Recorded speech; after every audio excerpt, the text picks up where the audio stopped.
ରାୟଗଡ଼ ସଦର ମ୍ୟୁନିସିପାଲିଟି ଆଞ୍ଚଳିକ ସାହିତ୍ୟ ମହୋତ୍ସବ ଅନୁଷ୍ଠାନର ସଭାପତି ଶ୍ରୀଯୁକ୍ତ ଦୁଷ୍ମନ୍ତ କୁମାର ମହାନ୍ତି ଓ ସମ୍ପାଦକ ଶ୍ରୀଯୁକ୍ତ ସୁଶାନ୍ତ କୁମାର ନାୟକଙ୍କ ଅଧ୍ୟକ୍ଷତାରେ ଆଜି ରାୟଗଡ଼ ସାହିତ୍ୟ ମହୋତ୍ସବ 2025 ସ୍ଥାନୀୟ ଉତ୍କଳ ଗୌରବ ମଧୁସୂଦନ ବୈଷୟିକ ଶିକ୍ଷାନୁଷ୍ଠାନ ସଭାଗୃହରେ ବହୁ ସୁନ୍ଦର ଭାବେ ଅନୁଷ୍ଠିତ ହୋଇଯାଇଛି।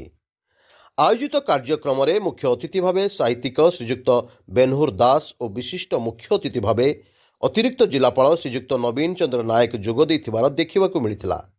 ସେହିପରି ମୁଖ୍ୟ ଉପଦେଷ୍ଟା ଭାବେ ଅଶୋକ କୁମାର ସାରକା, ଉପଦେଷ୍ଟା ଲାବଣ୍ୟା ସବର ଓ ସଂଗଠନ ସମ୍ପାଦକ ଶ୍ରୀଯୁକ୍ତ ଦୁତିଚାନ୍ଦ ସାହୁ ପ୍ରମୁଖ ମଞ୍ଚାସୀନ ହୋଇଥିଲେ।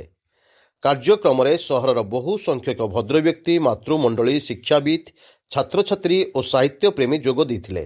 ଅତିଥିମାନେ ସାହିତ୍ୟର ଇତିହାସ ସମ୍ପର୍କିତ ଆଦିରୁ ବର୍ତ୍ତମାନ ପର୍ଯ୍ୟନ୍ତ ବିଭିନ୍ନ ଆଳରେ ମାର୍ଗଦର୍ଶନ ଦେଇଥିଲେ। ସାହିତ୍ୟକୁ ରୂପାନ୍ତରିତ କରିବା ପାଇଁ ସମସ୍ତ ଓଡ଼ିଆଙ୍କର ଏକ ପ୍ରମୁଖ ଭୂମିକା ରହିଛି ବୋଲି ଚେତାଇଥିଲେ। ଏହି ଅବସରରେ ରାୟଗଡ଼ ସାହିତ୍ୟ ମହୋତ୍ସବ 2025 ଆନୁକୂଲ୍ୟରେ ମୁଖ୍ୟ ଅତିଥି ଭାବରେ ମାନନୀୟ ଶ୍ରୀଯୁକ୍ତ ବେନହୁର ଦାସଙ୍କୁ ମା ମଝି ଘରିଆଣୀଙ୍କ ଫଟୋଚିତ୍ର ସହିତ ସାହିତ୍ୟ ମହୋତ୍ସବ 2025ର ମାନପତ୍ର ସମେତ 10,000 ଟଙ୍କା ଉପସ୍ଥିତ ଜନସାଧାରଣଙ୍କ କରତାଳି ଓ ହୁଳହୁଳି ମାଧ୍ୟମରେ ଅତିଥିଙ୍କୁ ସମ୍ମାନିତ କରାଯାଇଥିଲା। ଅତିରିକ୍ତ ଜିଲ୍ଲାପାଳ ଶ୍ରୀଯୁକ୍ତ ନବୀନ ଚନ୍ଦ୍ର ନାୟକ ଏହି ସମ୍ମାନ ପ୍ରଦାନ କରିଥିଲେ। ଶେଷରେ ସଂଘର ସଂଗଠନ ସମ୍ପାଦକ ଦୁତିଚାନ୍ଦ ସାହୁ ସମସ୍ତଙ୍କୁ ଧନ୍ୟବାଦ ଦେଇ ସଭା ଅନ୍ତ କରାଇଥିଲେ। ସାଂସ୍କୃତିକ ଯୁବପିଢ଼ି ଜାଣୁନାହାନ୍ତି ଆମର ଏଠି କ'ଣ ଅଛି। ଆମର କାମ ହେଲା ସାହିତ୍ୟ ମାଧ୍ୟମରେ ସେମାନଙ୍କୁ ଆମର ଐତିହ୍ୟ, ଆମ ସଂସ୍କୃତି ସମ୍ପର୍କରେ ଜଣେଇବା। ତେଣୁ ଯେତେ ଏଇଭଳି ସାହିତ୍ୟ ଉତ୍ସବ ହେବ ସେତେ ସେମାନେ ସଚେତନ ହେବେ ସମ୍ପର୍କରେ।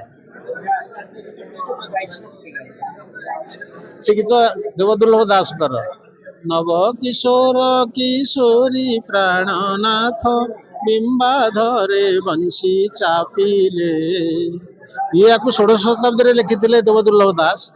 ତାର 100ରୁ ଅଧିକ ବର୍ଷ ପରେ ଆମର ସାଲବେଗ ସେ ଗୀତ ଲେଖିଛନ୍ତି। ଯୋଉ ଗୀତ ଗାଇଛନ୍ତି ଆମର ଅକ୍ଷୟ ମହାନ୍ତି, ସେ ଯୋଉ ଶ୍ରୀକୃଷ୍ଣର ବଂଶୀ ଧ୍ୱନି ଶୁଣି ଥକିତ ହେଲେ ଯମୁନା ପାଣି, ଏଇ ଗୀତ ଆଧାରରେ।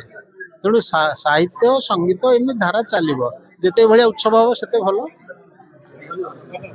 ରାୟଗଡ଼ ସାହିତ୍ୟ ମହୋତ୍ସବ 2025 ମୁଁ ଆପଣମାନଙ୍କ ମାଧ୍ୟମରେ ସମସ୍ତଙ୍କୁ ମୁଁ ଏହି ସାହିତ୍ୟ ଉତ୍ସବକୁ ତରଫରୁ ଅଭିନନ୍ଦନ ଜଣାଉଛି, କୃତଜ୍ଞତା ଜଣାଉଛି। ସମସ୍ତେ ଆଜି ରାୟଗଡ଼ ଜିଲ୍ଲାର ସବୁ ପ୍ରାନ୍ତରରୁ କବି, କବୟିତ୍ରୀ, ଗାଳ୍ପିକ, ଗାଳ୍ପିକା ସମସ୍ତେ ଆସି ଏଠାରେ ଉପସ୍ଥିତ ଅଛନ୍ତି ଏବଂ ତା ସହିତ ସାରା ଓଡ଼ିଶାରୁ ମଧ୍ୟ ବି ଆସିଛନ୍ତି। ଏହା ଏକ ରାଜ୍ୟ ସ୍ତରୀୟ କାର୍ଯ୍ୟକ୍ରମ ଭାବେ ଆମେ ପାଳନ କରୁଛୁ ଏବଂ ଏହି ଉତ୍ସବରେ ଆମେ ଆମର ଶ୍ରେଷ୍ଠ ସମ୍ମାନ ରାୟଗଡ଼ ସାହିତ୍ୟ ଉତ୍ସବ ସମ୍ମାନ ପ୍ରଦାନ କରୁଛୁ।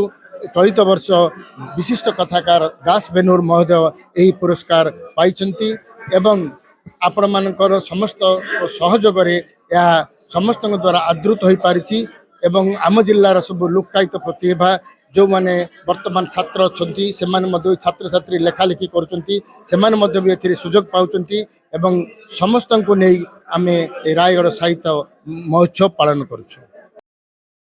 ବ୍ୟୁରୋ ଚିଫ୍ ଖଗେଶ୍ୱର ସିଂଙ୍କ ରିପୋର୍ଟ, ସ୍ୱତନ୍ତ୍ର ଓଡ଼ିଶା ଲାଇଭ୍।